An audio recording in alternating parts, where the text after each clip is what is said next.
UGC ने ऐसा क्या बदल दिया जिससे लाखों छात्रों में डर और गुस्सा दोनों है। नमस्कार दोस्तों, मैं हूं सुनील जी और आज हम बात करेंगे यूजीसी विवाद पर। कल्पना कीजिए आप एक कॉलेज में पढ़ रहे हैं। आपका दोस्त राहुल जो गांव से आया है, क्लास में अच्छा परफॉर्मेंस करता है, लेकिन अचानक उसे कुछ सीनियर्स ताने मारने लगते हैं। अरे तू तो रिजर्व कैटेगरी से है ना। राहुल चुप रहता है लेकिन अंदर से टूट जाता है।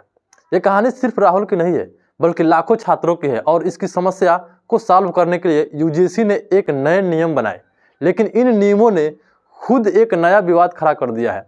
आज हम यूजीसी के promotion of equity in higher education institution regulation 2026 को स्टोरी टेलिंग तरीके से समझाएंगे।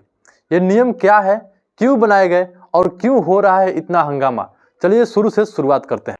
दोस्तों, ये कहानी शुरू होती है सालों पहले से। भारत के कॉलेज और यूनिवर्सिटी में जाति आधारित भेदभाव की शिकायतें आम है। यूजीसी ने एंटी डिस्क्रिमिनेशन नियम बनाए थे, लेकिन वे काफ़ी नहीं थे। अब 2026 में 13 जनवरी को नया नियम नोटिफाई किया गया। इसका मकसद है कॉलेज में जाति, धर्म, लिंग, जन्म स्थान या विकलांगता के आधार पर भेदभाव को रोकना, खास करके एससी और एसटी और ओबीसी के छात्रों को प्रोटेक्ट करना।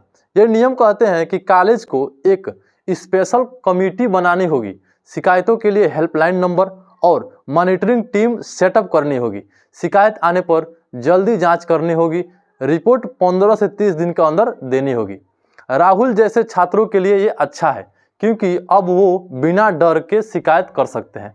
लेकिन कहानी में ट्विस्ट आता है। अब कहानी में विलन नहीं बल्कि कन्फ्यूजन आता है। कुछ लोग कहते हैं ये नियम जनरल कैटेगरी यानी सामान्य वर्ग के छात्रों के खिलाफ है। क्यों खिलाफ है? क्योंकि ये नियम में कास्ट बेस्ड डिस्क्रिमिनेशन की डेफिनेशन है। केवल एससी, एसटी और ओबीसी के सदस्यों के खिलाफ जाति या ट्राइब के आधार पर भेदभाव। मतलब अगर कोई जनरल कैटेगरी छात्र को जाति का ताना मारे तो वो इस नियम के तहत शिकायत नहीं कर सकता है। कल्पना कीजिए आपका दोस्त अजय जो जनरल कैटेगरी से है, क्लास में कहता है मैं तो मेरिट से आया हूँ, लेकिन कोई उसे उल्टा ताना मारता है, अरे तू तो अमीर घर से है, तुझे क्या पता गरीबी का। अगर ये जाति से जुड़ा हो तो अजय के पास कोई प्रोटेक्शन नहीं। विरोध करने वाले कहते हैं कि ये असमानता है।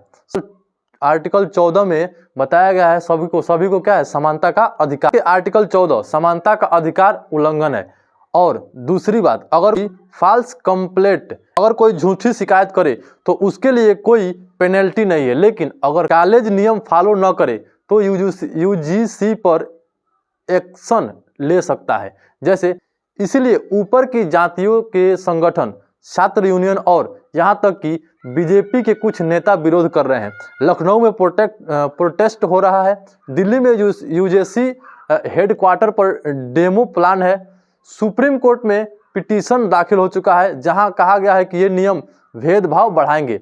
अब सवाल ये है, विवाद कहां जाएगा? शिक्षा मंत्री धर्मेंद्र प्रधान ने कहा कि कोई भेदभाव नहीं होगा, कोई कानून का दुरुपयोग नहीं कर सकता है, लेकिन विरोध बढ़ रहा है। रेजिग्नेशंस हो रहे हैं, प्रोटेस्ट हो रहे हैं। राहुल जैसे छात्रों के लिए यह नियम सुरक्षा का कवच है, लेकिन अजय जैसे छात्रों को लगता है कि ये उसके खिलाफ है। असल में ये नियम अच्छे इंटेंशन से बने हैं कैंपस पर समानता लाने के लिए, लेकिन डेफिनेशंस और इम्प्लीमेंटेशन में कमी से विवाद हुआ। याद कीजिए आपका कॉलेज लाइफ। क्या आपने कभी देखा है कि दोस्तों के बीच जाति की बातें हो जाती है? ये नियम उसी को रोकने के लिए है, लेकिन सबको शामिल करके।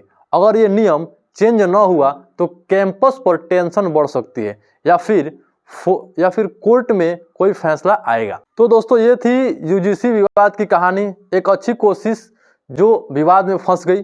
शिक्षा सबके लिए समान होनी चाहिए बिना भेदभाव के। आपको क्या लगता है, ये नियम सही है या चेंज होने चाहिए? कमेंट सेक्शन में बताइएगा।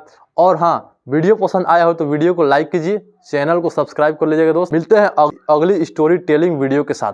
तब तक के लिए जय हिंद, जय भारत।